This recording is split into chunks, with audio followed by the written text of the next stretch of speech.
Hello दोस्तों, कहानी की इस नई सीरीज में आप सभी का स्वागत है। आज की इस कहानी का नाम है नौकर से प्यार। यह एक फैमिली स्टोरी है। अगर आपको हिंदी कहानी, मोरल स्टोरी इन हिंदी या प्यार की कहानी सुनने का शौक है तो इस कहानी को पूरा जरूर सुनें। नौकर से प्यार। वैसे तो रात ज्यादातर खामोश होती है, लेकिन कभी कभी ये रात शोर भी करती है। लेकिन रात के इस शोर को सुनना इतना आसान नहीं है। रात के 12 बज गए थे और रंजीता अपने बिस्तर पर उदासी बैठी थी। कभी वो खिड़की के बाहर जाती है तो कभी बिस्तर पर चुपचाप बैठ जाती, फिर बाहर बालकनी में जाकर खड़ी हो जाती। उसके हाव भाव बता रहे थे कि वो किसी का इंतजार कर रही थी। रंजीता, क्या बात हो गई आज?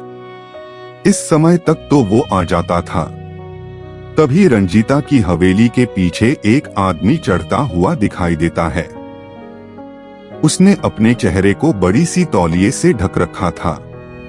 धीरे धीरे ऊपर चढ़ता हुआ वो रंजीता की बालकनी तक पहुंचा और दबे पांव रंजीता के कमरे में प्रवेश कर गया। रंजीता बिस्तर पर चुपचाप बैठी हुई थी। उसने पीछे से उसकी दोनों आंखों को अपने हाथ से ढक लिया और उससे पूछा, मोहन बताओ कौन? रंजीता ने उसके हाथों को पहले तो प्यार से छुआ और फिर उसे झटकते हुए बोली, रंजीता, 2 दिन हो गए, तुम्हें फुर्सत नहीं है मेरे पास आने की? तुम्हें पता है तुम्हारे बिना मेरी हालत जल बिन मछली की तरह हो गई थी। ये कहकर रंजीता ने उस युवक को गले से लगा लिया।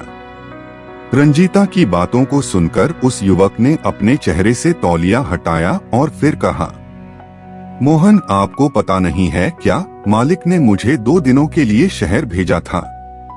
2 लाख रुपए की रकम किसी को भिजवानी थी और फिर वहां से कुछ लाना था। रंजीता, क्या लाना था? मोहन, सोने का नेकलेस। आपका जन्मदिन आने वाला है ना?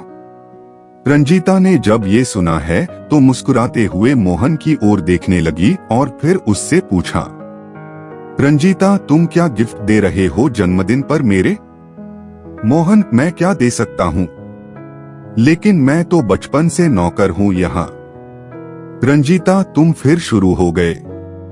कोई नौकर और मालिक नहीं होता यहाँ, और जहाँ तक गिफ्ट की बात है, तुमसे महंगा गिफ्ट मुझे कोई नहीं दे सकता। ये कहकर रंजीता ने एक बार फिर मोहन को गले से लगा लिया और फिर वे दोनों डूब गए प्रेम के समंदर में, जहाँ पर डूबने के बाद बड़ा छोटा कोई नहीं होता। बस वहाँ होता है प्यार, प्यार और प्यार, जो दोनों प्रेम में डूबे हुए थे। अब तो सुबह होने वाली थी। तभी रंजीता के पिता ठाकुर वीरभद्र सिंह की जोरदार आवाज दोनों के कानों में पड़ी, वीरभद्र, मोहन। मोहन, अरे कहाँ बढ़ गया रे? ठाकुर साहब की आवाज सुनकर हल्की नींद में चले गए मोहन और रंजीता हड़बड़ाकर उठ बैठे। दोनों के दिल की धड़कन जोर जोर से धड़कने लगी। मोहन, लगता है मालिक साहब जाग गए हैं। ये तो बहुत बड़ी गड़बड़ हो गई है।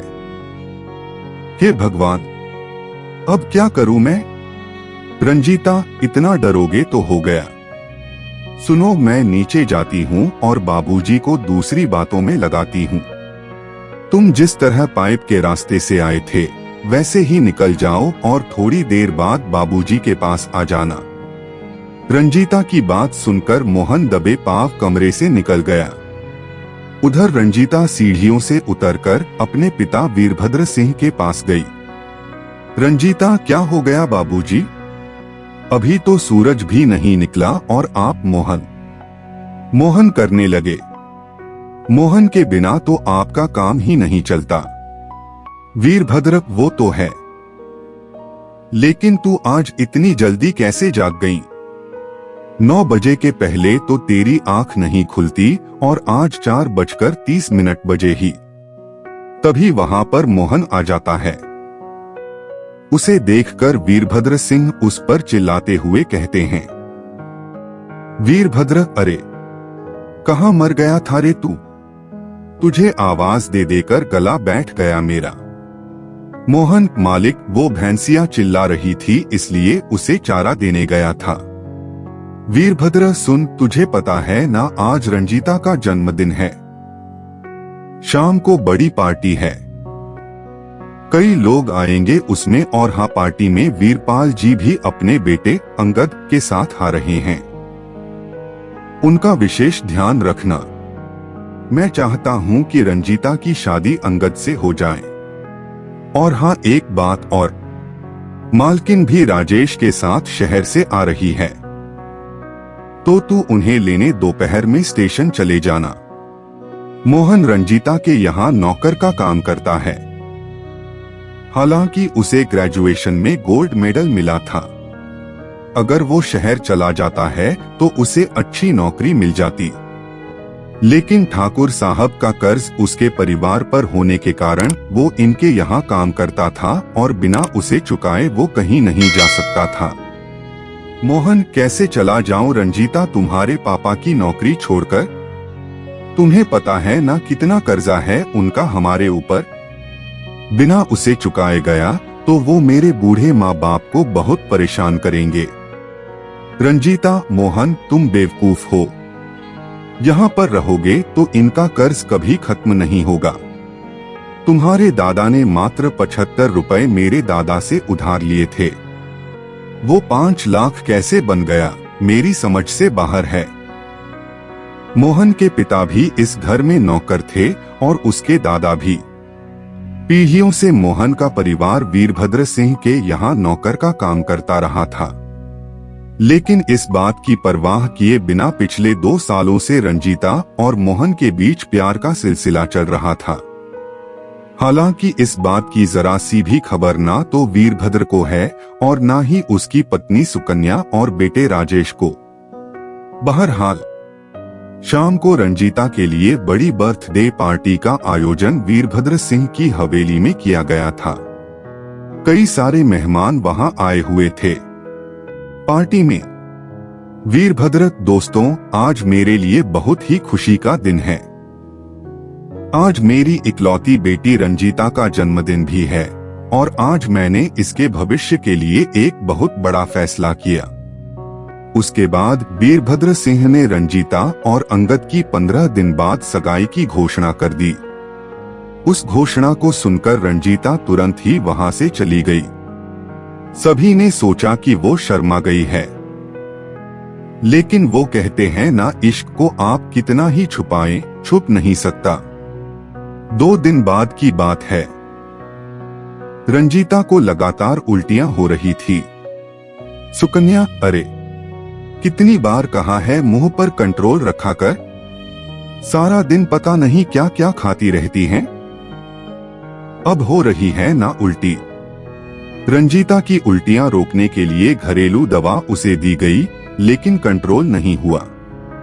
फिर उसकी मां उसे लेकर अस्पताल गई। रंजीता की जांच पड़ताल के बाद डॉक्टर सुनीता ने जो कहा, उसे सुनकर सुकन्या देवी चीख पड़ी। सुकन्या, आप पागल पागल हो गई हैं क्या? किसने बना दिया आपको डॉक्टर? मेरी बेटी की अभी तक शादी भी नहीं हुई है और आप कह रही हैं कि ये गर्भवती है। डॉक्टर, मेरी जांच गलत नहीं है। सुकन्या देवी जी, आपकी बेटी गर्भवती है। सुकन्या, ए डॉक्टर, तू जानती है ना तू क्या कह रही है? और तेरी बात गलत साबित हो गई तो उसका क्या अंजाम होगा, तू जानती है ना? सुकन्या देवी डॉक्टर सुनीता को धमका रही थी। तभी उनकी बातों को काटते हुए रंजीता ने कहा, रंजीता माँ, डॉक्टर सुनीता ठीक कह रही हैं। अपनी बेटी की बातों को सुनकर सुकन्या देवी चौंक गईं। घर वापस आकर रंजीता ने सारी बातें अपनी माँ को बताईं।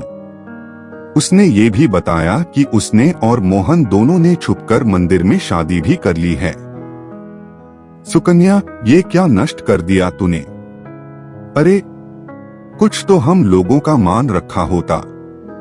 हम लोग ठाकुर हैं और तूने अपने यहाँ के नौकर से प्यार कर लिया, और न सिर्फ प्यार किया बल्कि उसके साथ मुंह भी काला कर लिया।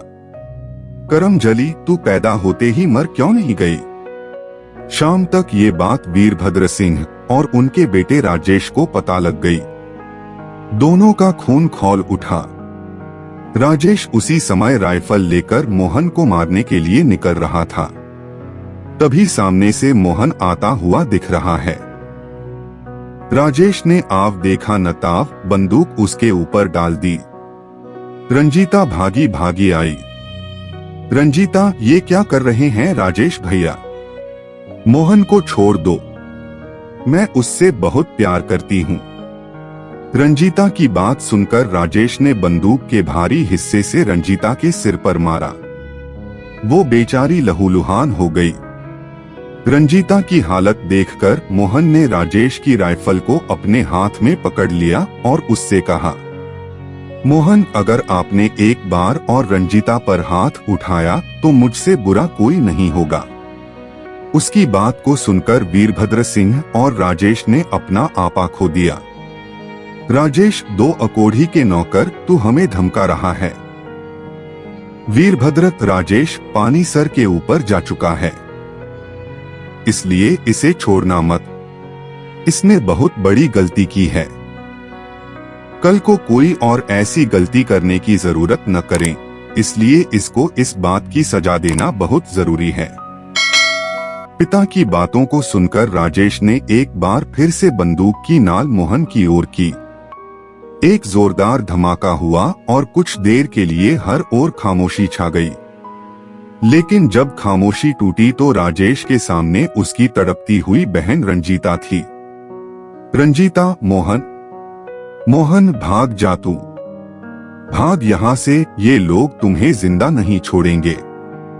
इन लोगों की नजर में प्यार की कोई अहमियत नहीं है। वीरभद्र, ये प्यार है प्यार। शादी के पहले दूसरे के बच्चे को पेट में लेकर घूम रही हो और उसे प्यार कह रही हो।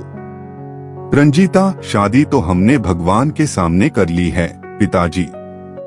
ईश्वर गवाह है हमारे प्यार और शादी का। आप लोग इस रिश्ते को स्वीकार कर ले पिताजी। वीरभद्र, हम ठाकुर हैं, हमारे यहाँ अवैध रिश्ते बनाए जाते हैं, स्वीकार नहीं किए जाते। ये कहकर वीरभद्र सिंह ने अपने बेटे के हाथ से राइफल छीन ली और उसे एक गोली और मार दी। उसके बाद मोहन को भी।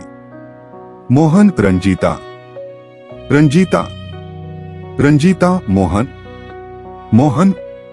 एक बार फिर से एक प्यार ने बीच रास्ते में ही दम तोड़ दिया, क्योंकि वो प्यार अमीर और गरीब के बीच था। दोस्तों, लोग भले ही कहते हैं कि प्यार अमीरी और गरीबी नहीं देखता, लेकिन सच इससे कोसों दूर है। लेकिन वो कहते हैं ना कि प्यार को जितना रखोगे वो उतना ही वेग से बढ़ेगा। आज भी कोई ना कोई रंजीता मोहन से प्यार कर रही है और कोई मोहन रंजीता की ख्वाब बिना किसी ऊंच नीच की परवाह किए देख रहा है। आज की ये खास और मजेदार कहानी आपको कैसी लगी? नीचे कमेंट में जरूर बताएं।